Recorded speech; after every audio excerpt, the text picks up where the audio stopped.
Dans l'assemblée des saints, assoiffé je me tiens, que ton onction descende sur moi.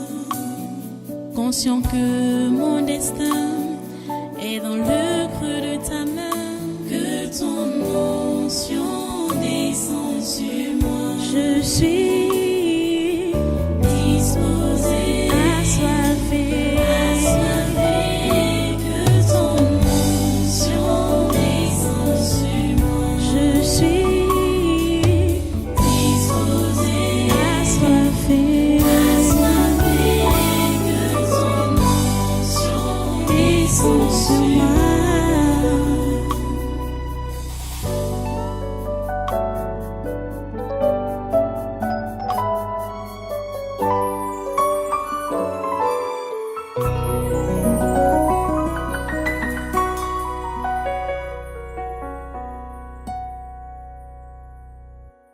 Vous comprenez ça? Même tout ce qui se passe aujourd'hui là comme bruit, la nuit du 31, vous avez été déçus par le discours de votre chef d'État. Ça ne doit pas être le cas. Je vous dis que nous sommes en train d'avancer.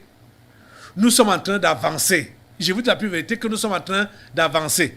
La tunique que Jésus mettait chaque fois symbolisait réellement sa royauté. Et cette tunique, vous savez, que les soldats l'ont tiré au sort. Bon, un d'entre eux a pris ça. Et spirituellement, vous savez que cette tunique, qu'est-ce que c'était, cette tunique? Et comment est-ce que le monde éternel a eu à utiliser cela? Le jour-là, j'avais entendu au début du culte de mon message, quand les esprits sont venus en surface, ils disaient qu'aujourd'hui, ce sera Toto tiré nama tiré Toto. Parce que la tunique de la domination devait être disputée. Et vous savez, on ne peut pas disputer avec Dieu et l'emporter. Il a le dessus. Et cette tunique avait été récupérée. Vous comprenez ça? Cette tunique avait été récupérée. La domination est partie des mains du monde des ténèbres depuis longtemps pour le salut des âmes, pour le salut des élus de Dieu. Vous voyez? Donc tout ce qui se passe aujourd'hui, nous sommes déjà à 2 ans où ils sont en train de faire des manipulations pour vouloir empêcher au plan de Dieu de s'accomplir. Le plan qui est de sauver ses élus sur cette terre. Ils ne peuvent pas s'en sortir parce que depuis des années aujourd'hui, le Seigneur Dieu Tout-Puissant avait déjà enlevé leur domination. Vous comprenez? Il avait déjà récupéré leur domination et nous a remis cela. Nous devons d'abord travailler pour faire rentrer les brebis du Seigneur dans la bergerie avant que la grande tribulation n'arrive. Vous comprenez? Cette période, c'est la période du grand réveil mondial. Ça aura lieu et ça a lieu. Ça a commencé depuis 2 ans aujourd'hui. Ça va continuer jusqu'à ce que toutes les brebis du Seigneur prévues au salut soient sauvées. Vous comprenez? Je suis en train de vous rappeler la vie de Jésus parce que c'est le modèle. C'est le modèle. C'est à cela que nous sommes invités. Nous sommes appelés à suivre son modèle. Au lieu d'être ce que plusieurs d'entre vous êtes là aujourd'hui, beaucoup sont sur place. Beaucoup ne veulent pas évoluer. Beaucoup ont la tête, les pensées dans le monde. Parce qu'ils voient que leurs affaires sont stagnantes. Ils voient que leurs activités sont stagnantes. Ils voient que leurs choses n'évoluent pas. Ils voient que depuis, ils ont pris de l'âge, ils ne se marient pas. Donc, ils ont encore les soucis de ce monde. Les soucis de ce monde n'étaient pas les soucis de Jésus. Il n'avait pas ces soucis-là. Jésus est venu passer son court temps sur la terre. Il ne s'est pas marié. Il est mort à 33 ans. Il ne s'est pas marié. Il n'a pas laissé d'enfants. Il n'a pas laissé de femmes. Il n'a pas laissé de maison. Il n'a pas laissé de lit. Il n'a pas laissé de matelas. Il n'a rien laissé. Même pas de drap. Je vous ai dit que tout ce qu'il avait comme vêtements, cela a été partagé à sa mort par les soldats qui l'ont crucifié. Jésus n'a rien laissé à sa famille. Vous voyez? Quand il avait commencé le ministère, il était une déception pour sa mère et ses frères, qui le trouvaient comme un raté, hein, l'aîné de la famille, qui passe ses journées dehors, disant qu'il est en train d'évangéliser, au lieu de rassurer la relève de la famille. C'était une famille pauvre. Et voilà l'aîné, il ne s'est pas assis pour devenir quelqu'un. Ça, c'est le terme que les païens et les gens utilisaient par le diable, ils utilisent là-bas dehors. Et vous avez été influencé par ces genres de termes-là, et vous continuez à être influencé par ces genres de termes-là, malgré le fait que vous dites que vous avez cru. La Bible vous dit, regardez le modèle de Jésus. C'est ce modèle-là que vous devez suivre. Vous comprenez? Regardez le modèle de Jésus. C'est ce modèle-là que vous devez suivre. Si Dieu veut que vous ayez des moyens, ce n'est pas pour vous vanter de ces moyens-là, c'est pour faire son travail et aider ceux-là qui sont dans le besoin. Ce n'est pas pour montrer que vous avez réussi votre vie. Je vous dis la pure vérité. Je vous dis la pure vérité. Quand j'ai cru au Seigneur, je préfère toujours vous donner mon propre témoignage. Quand j'ai cru au Seigneur, j'ai compris qu'il fallait lever les mains. Et il fallait tout abandonner. Et j'ai tout abandonné. Je vous dis la pure vérité que j'ai tout abandonné. Au point où c'était devenu... Je vous ai souvent parlé. Il y avait l'un des grands frères charnels qui venait souvent ici et qui était utilisé par les esprits familiers pour me déranger. C'est lui que les sorciers de la famille avaient mis derrière moi, qui me dérangeait toujours pour me dire que tu fais quoi avec ta vie, hein, tu fais quoi avec ta vie, tu vas devenir quoi, hein, tu ne cherches pas de travail, tu n'as pas de travail, voilà. Et quand je me suis même marié, je dis voilà, tu es déjà marié, qui va s'occuper de tes enfants, tu vas faire comment? Il était réellement un envoyé de Satan auprès de moi pour me décourager, mais j'avais levé les mains et j'ai dit à Dieu, Dieu, je suis là pour faire ta volonté. Je suis là pour faire ta volonté et la tienne seule. Je ne dis pas que j'ai croisé les bras, que je ne faisais rien, loin de là, hein, loin de là. Mais ce que la famille charnelle attendait de moi, c'est que j'ai étudié et il fallait donc être aussi embauché ou employé par l'État et travailler. Parce que vous savez que la mentalité que les Occidentaux, les Français, sont venus mettre dans la tête des Noirs et des Camerounais, c'est qu'il fallait travailler au bureau. Donc il fallait être un fonctionnaire. Donc c'est cette mentalité-là qui a géré les Camerounais jusqu'à aujourd'hui, où plusieurs pensent qu'il faut seulement aller à l'école pour avoir les diplômes et décrocher un poste de travail quelque part, hein, et devenir quelqu'un dans la société. C'était comme ça. Donc, quand j'avais compris qu'il fallait servir Dieu, et lui-même m'a dit que le moment est arrivé, le temps est arrivé, j'avais tout laissé pour prêcher la parole. Vous comprenez? Mais pendant que je le faisais, parce que Dieu nous montre ce que nous sommes appelés à faire au fur et à mesure que nous obéissons à ses directives. Pendant que je le faisais, c'est là qu'il m'a montré, qu'il m'a fait comprendre. Déjà, avant de me faire comprendre que, ok, maintenant, il faut tout entreprendre. Mais tu n'entreprends pas pour montrer aux gens que tu n'as pas raté ta vie, donc pour se positionner, donc comme quelqu'un dans la société. C'est pas dans ce sens-là. J'avais eu ces idées-là auparavant. Je crois, je vous ai dit ça ici. Je pense que j'avais je ne pense pas que je pouvais avoir il y a 20 ans comme ça. Mais quand on me harcelait donc, que voilà, tu as foutu ta vie, tu pars entrer dans les sectes, dans des histoires mystiques, tu vas devenir quoi? J'ai donc voulu leur prouver que je peux devenir je peux devenir quelqu'un, même avant d'atteindre 30 ans. Et j'ai dit que je vais aller donc me construire une maison au village. Et j'ai acheté l'étole. Par les activités que je menais. Vous voyez? Mais ce n'est pas ça que Dieu voulait que je fasse là. J'ai compris ça. Bon, j'ai renoncé à cela. Et plus tard, quand je me lance donc au travail, proprement parler de l'évangélisation, le Seigneur me montre donc au fur et à mesure que j'évolue avec lui, que je peux prêcher l'évangile et m'occuper également avec des choses pratiques.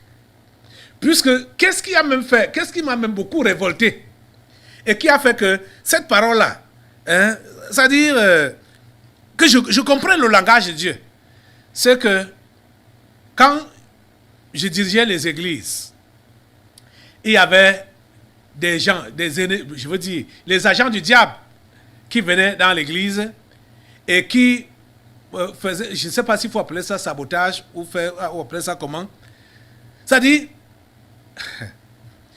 qui, déjà, ils n'étaient pas des sponsors. Ils ne donnaient même rien à l'église, mais ils disaient que le pasteur ne fait que manger l'argent des fidèles. À l'époque, il y a un temps même, on a dit que je faisais, quand je rendais visite, hein, je partais dans les marchés, dans les maisons pour aller recueillir les dîmes, même dans les marchés. Donc, il m'avait pris, assimilé à ces microfinances que vous voyez souvent là, qui partent de boutique en boutique pour prendre les cotisations de leurs clients. Ils ont dit ça, je me suis révolté. La personne qui est venue me raconter l'histoire là, je l'ai appelé, je lui ai dit, c'est ça qu'on t'a dit, hein? Ok. Je lui ai dit, ok, viens donc voir ce qui donne l'embonpoint au pasteur, à ses enfants, à sa femme. Viens voir comment le pasteur fait. Je l'ai amené dans mes activités. Quand cet homme-là est rentré le soir, il m'a dit, j'ai compris. Il a seulement dit, j'ai compris. Vous êtes en train de comprendre? Je lui ai donc dit, va leur dire comment est-ce que le pasteur fait pour vivre. Et pour s'occuper de sa famille. Va leur dire. Parce que beaucoup, je vous dis que ils ont raconté des histoires. Or, Dieu m'avait donc déjà montré que je ne devais pas croiser les bras et que je ne devais pas forcément chercher le travail à la fonction publique ou être engagé dans une société que moi-même je devais entreprendre. Et le jour-là, le message qui était sorti de ma bouche, c'est ça que moi-même j'ai mis en pratique. Et le message-là était intitulé « L'esprit d'entreprise ». Je crois que la personne qui a profité de ce message-là, ce dimanche-là, c'était moi-même. Parce que déjà même, les gens qui étaient là à l'église, qui prétendaient être des fidèles, machin, c'était des canailles, c'était des gens, c'était même des ennemis de l'évangile et les ennemis de mon âme. Mais Dieu a permis que je puisse parler ce jour-là. Et comme je vous dis là, quand je parle, c'est le Saint-Esprit qui parle. Et je vous dis que ce que je dis, c'est souvent après que moi-même, je comprends encore bien ce que j'ai eu à dire. Vous comprenez? Le message de ce dimanche-là était intitulé « L'esprit d'entreprise ». C'est après ce message-là que ma vie a été révolutionnée et que j'ai donc commencé l'entrepreneuriat. Vous comprenez? Et je vous dis que longtemps avant, le Seigneur m'avait déjà fait comprendre qu'il va me donner les moyens pour que je puisse faire son œuvre. Mais je ne suis pas lancé là pour dire, oh Seigneur, ça va faire comment, machin, je vais faire comment, hein, il faut que je travaille, il faut que j'ai de l'argent. Je n'ai pas fait ça, jusqu'à ce que les années sont passées. Parce que c'est en 88 que Dieu m'a fait comprendre clairement qu'il allait me donner les moyens pour faire son œuvre. Mais je crois que ça devait être en 95 que je donne ce message, l'esprit d'entreprise, que mes yeux s'ouvrent et que moi-même, je me lance donc dans l'entrepreneuriat. Vous êtes en train de comprendre ça? Et ce n'est pas... L'idée n'a jamais été pour montrer aux gens que je n'ai pas échoué dans la vie. Non. Ça n'a jamais été ça. Ça n'a jamais été ça. C'était par les directives de Dieu. Et je peux même vous dire qu'il est arrivé un temps. Il est arrivé un temps où, en voyant les entrées de ce que je faisais, j'ai failli ne plus m'engager pleinement dans le travail de Dieu pour seulement chercher l'argent.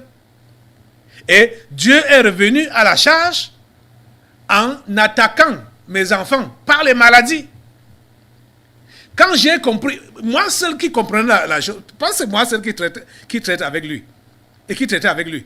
Quand j'ai compris ça, j'ai levé les mains pour dire Dieu, prends le contrôle. Ces enfants sont tes enfants. Je vais faire ton travail. Vous comprenez? Oh mon Dieu. J'ai appris pratiquement sur le terrain ce qu'il a fait avec Dieu. Comme je vous dis là, que comme il a marché lui-même, hein, il faut que vous marchiez de la même manière, parlant de Jésus. Vous voyez? Il est notre modèle. Et il nous dirige. Si toi donc, tu dis que tu es son enfant, et toi, tu es seulement engagé à chercher l'argent pour ton bien-être, à chercher l'argent pour ta famille, à chercher l'argent pour te montrer que tu n'as pas échoué dans la vie, mon ami, tu ne pourras pas t'en sortir. Je dis la vérité que si tu es un vrai chrétien, dès que tu as même cet argent-là, Dieu va souffler dessus comme ça. Ça va partir. Tu n'auras plus rien. Je te dis la pure vérité. Tu ne pourras pas t'en sortir. Ça va partir, soit par les maladies, soit par les problèmes, soit même disparaître comme ça, que tu ne sais même pas comment ça a fait pour disparaître. Dès que ton cœur est déjà sur l'argent là, je dis, Dieu va souffler dessus. Si tu es son enfant et qui t'a appelé à le servir, à faire son œuvre avec l'argent, et toi, tu prends cet argent-là pour toi-même, il va souffler dessus. Je dis la pure vérité. Donc, vous voyez, parce qu'il y a des gens là qui vont dire, ah, pasteur, mais quand toi tu me dis comme ça, tu veux donc qu'on croise les bras? Je n'ai pas dit que vous croisiez les bras.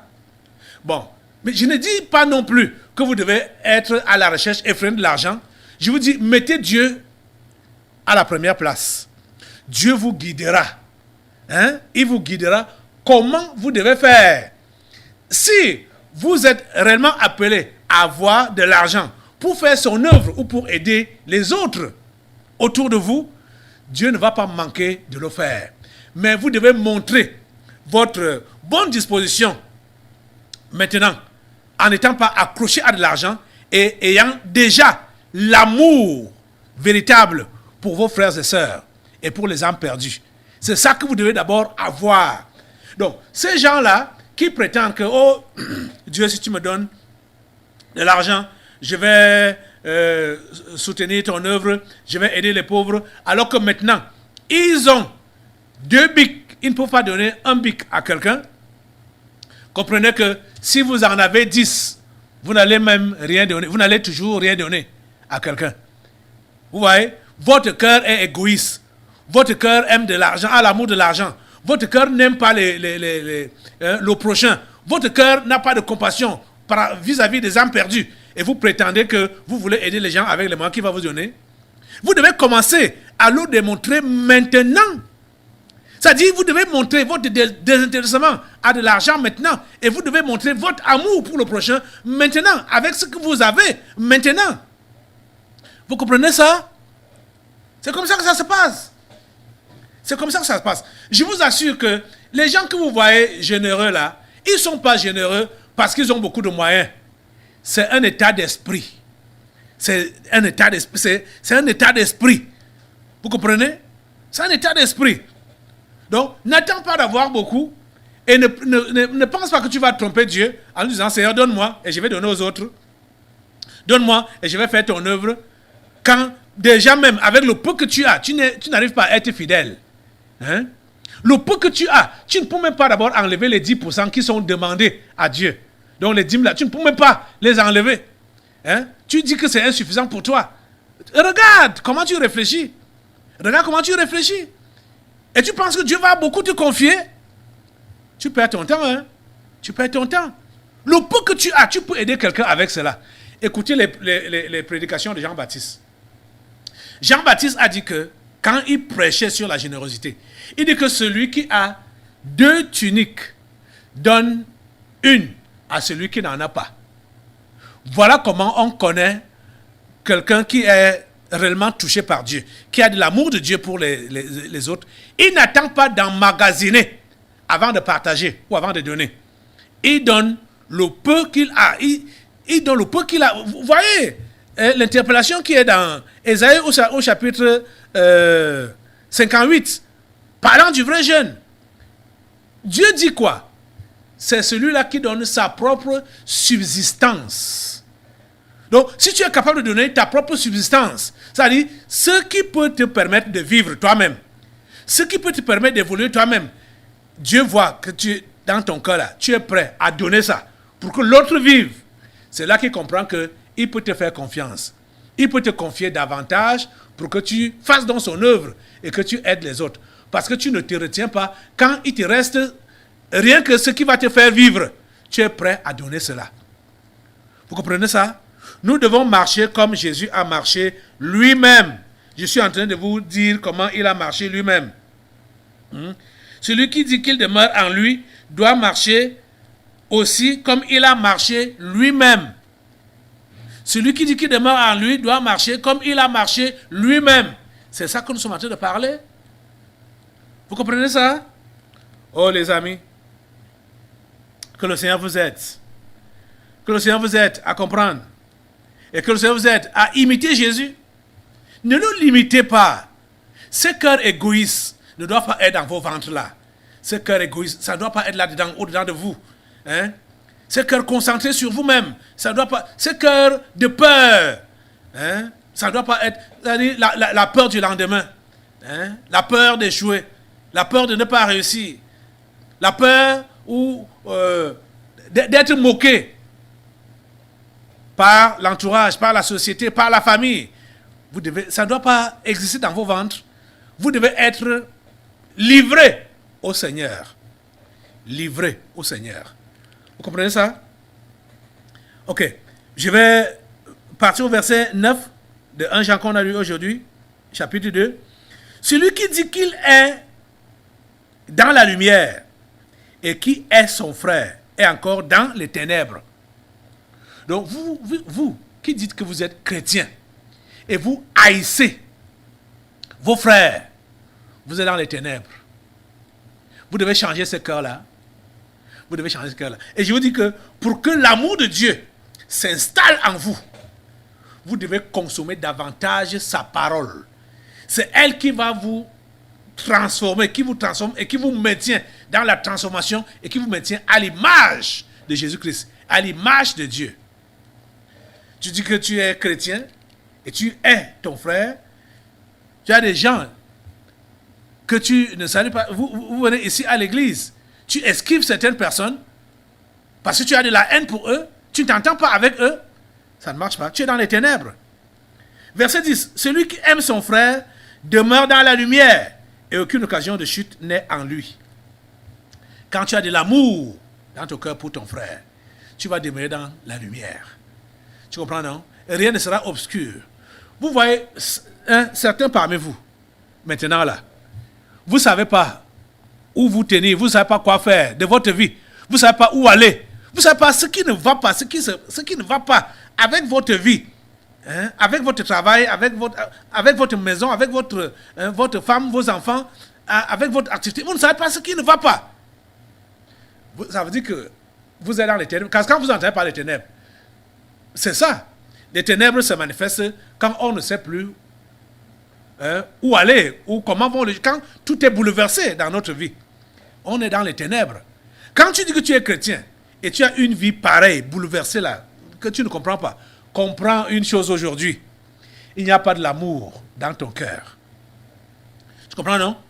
Comprends qu'il y a de la haine dans ton cœur contre tes frères et sœurs. Et comprends donc, la haine est dans ton cœur. Pourquoi? Parce que la parole de Dieu n'est pas en toi. Qui t'invite donc à aimer. Et aimer, quand vous entendez parler d'aimer là, ce n'est pas ce qu'on parle vulgairement là-bas dehors. Et il y a d'autres qui vont dire que bon, la Bible a dit aimer, l'amour couvre une multitude de péchés. Il y a des gens qui comprennent mal ça. Ce n'est pas que tu vas couvrir les bêtises des gens, des uns et des autres. Je crois que cet aspect-là, on va bien voir ça dimanche. On va voir ça dimanche. Le temps est déjà passé. Je vais revenir sur ça là dimanche. Le verset 10 dit, de 1 Jean 2, « Celui qui aime son frère demeure dans la lumière et aucune occasion de chute n'est en lui. Mais celui qui est son frère est dans les ténèbres. Il marche dans les ténèbres et il ne sait où il va. Parce que les ténèbres ont aveuglé ses yeux. Cher ami, j'aimerais aujourd'hui que tu puisses savoir les indices donc de ce que tu vis présentement. Tes affaires qui ne marchent pas. Dans ta maison, les choses ne marchent pas. Avec tes enfants ou ta femme ou avec... ça ne marche. Pourquoi? C'est parce qu'il y a de la haine en toi. Il n'y a pas de l'amour en toi. En fait, quand il n'y a pas de l'amour dans quelqu'un, c'est la haine. La nature a horreur du vide. Donc, ne pensez pas que si vous n'avez pas de l'amour, votre cœur est libre, votre cœur est vide, il n'y a rien. S'il n'y a pas de l'amour dans votre cœur, il y a de la haine dans votre cœur. Vous devez avoir l'amour pour vos frères et sœurs. Vous devez avoir la compassion pour les païens, les âmes perdues. Ce n'est pas l'indulgence. Ne confondez pas l'amour avec l'indulgence. Vous comprenez? J'ai dit que je vais revenir dans beaucoup de détails dimanche. Pour maintenant, là, mets-toi debout pour demander à Dieu de donner la grâce de pouvoir marcher comme Jésus a marché lui-même, de suivre son modèle. Lève-toi sur tes deux pieds et prie Dieu qui donne cette grâce-là de marcher comme Jésus a marché lui-même. Je vous ai conseillé le premier jour de cette année 2022 de commencer votre lecture biblique avec les évangiles. Bon, vous pouvez, bien entendu, lire également l'Ancien Testament, un peu d'Ancien Testament, un peu du Nouveau, mais lisez ça progressivement. Nouveau Testament, commencez par l'Évangile de Matthieu. Ancien Testament, commencez par Genèse. Commencez par, donc, un peu. Donc, vous pouvez lire le matin, peut-être le Nouveau Testament, et le soir, avant de vous coucher, l'Ancien Testament. Rassurez-vous que vous lisez constamment. Et lisez graduellement. N'ouvrez pas en désordre pour lire. Lisez avec la prière pour que vous puissiez comprendre et que cette parole puisse s'asseoir dans votre esprit pour manifester la nature de Dieu. Demande à Dieu cette grâce d'être vraiment à l'image de Jésus. Toi, en tant que son enfant, et tu vois que tu vas manifester cette image partout où tu seras, dans ta maison, dans ton quartier, dans ton lieu de service, dans ton école, partout où tu seras. Oh Dieu, aide ton peuple à manifester ta nature, à manifester ton caractère, à être la lumière du monde, à être vraiment le sel de la terre. Seigneur, aide ton peuple. Seigneur, aide tes enfants. À toi toute la gloire et tous les honneurs pour cette interpellation auquel tu permets à tes enfants de répondre maintenant. Merci au Dieu de le faire. Au nom puissant de Jésus, nous avons prié. Amen. Amen. Voilà, asseyez-vous, prenez place. Et nous allons maintenant passer aux délivrances prophétiques. Gardez l'esprit de prière et de consécration, d'abandon total à votre Dieu. Je reviens pour les délivrances prophétiques. Dans l'assemblée des saints, assoiffé je me tiens, que ton onction descende sur moi. Conscient que mon destin